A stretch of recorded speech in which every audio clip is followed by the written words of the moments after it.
सभी भक्तों को राधे राधे। कैसे हैं आप सभी लोग? उम्मीद करता हूँ अच्छे ही होंगे। देख रहा हूँ भाइयों कि आज कल ये यूट्यूब पर जो बवाल चल रहा है आपस में दो शास्त्रियों के बीच में,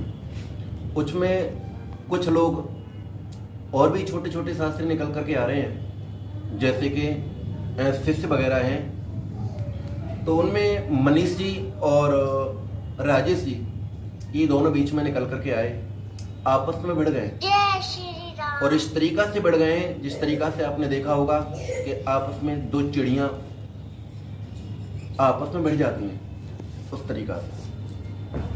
पहले मैं इन दोनों को ये पूछना चाहूंगा कि ये दोनों शास्त्री शब्द लिख रहे हैं, इस शास्त्री की परिभाषा क्या है? ये शास्त्री शब्द क्यों लिखते हैं?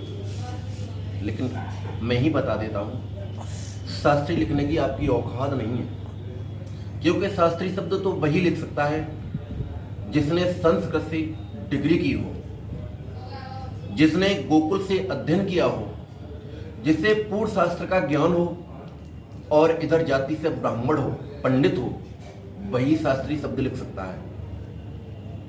लेकिन फिर भी आप शास्त्री शब्द लिख रहे हो। पहले तो यहां से तुम्हारी विद्वानता समाप्त होती है। आप विद्वान नहीं हो, न ज्ञानी हो। हमारे इस भारत भूमि पर 3 प्रवक्ता हुए, यूपी में 3 प्रवक्ता हुए, जिनकी पहचान अब भी है। 2 तो बेचारे भगवान के प्यारे हो गए और एक मौजूद है।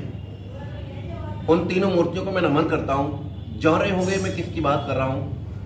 आदरणीय सम्मानीय स्वर्गीय श्री मान ब्रजेश कुमार जी पहले, दूसरे आदरणीय सम्मानीय श्रीमान स्वर्गीय सुरजन चैतन्य जी, और मौजूद हैं सभी के बाबा जी आदरणीय सम्मानीय संत श्रोमण श्रीमान आधार चैतन्य जी।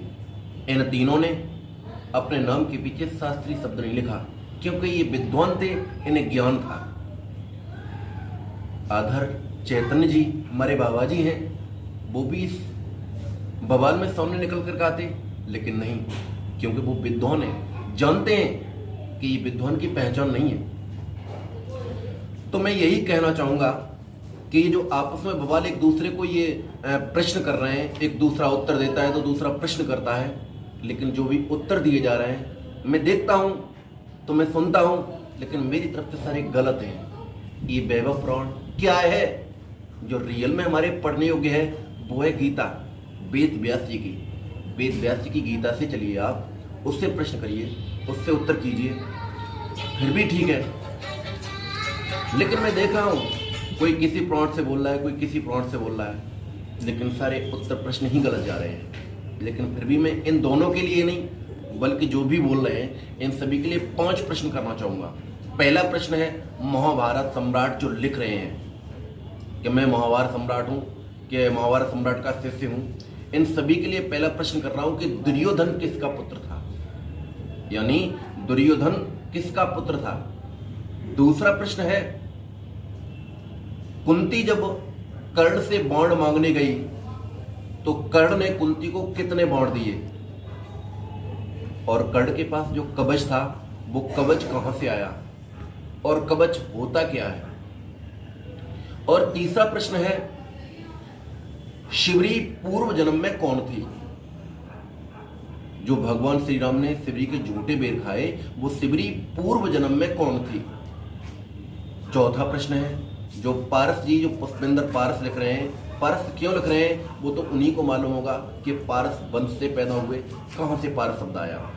तो पारस लिख रहे हैं, उनने प्रश्न किया था कि भक्ति की पति का क्या नाम है। तो मैं उन्हीं से ही पूछना चाहूंगा कि किसी को नहीं मालूम है, आप विद्वान है, आप ही बता दें कि भक्ति के पति का क्या नाम है।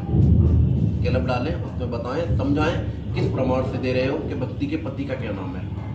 लेकिन मुझे तो प्रमाण यही मिला है, एक तो भक्ति विष्णु की पत्नी बताई गई है जिनका असली नाम लक्ष्मी है, और दूसरा प्रमाण मिला है कि भक्ति के पति का नाम ज्ञान है, ज्ञान ही की पत्नी भक्ति हो सकती है। और 5वां मेरा प्रश्न है कि आजकल हमारे इस कलयुग में हमारे जितने भी भक्त हैं भगवान की पूजा कर रहे हैं, देवियों की पूजा कर रहे हैं। रियल में इस कलयुग में किस रूप से भगवान की पूजा की जाए?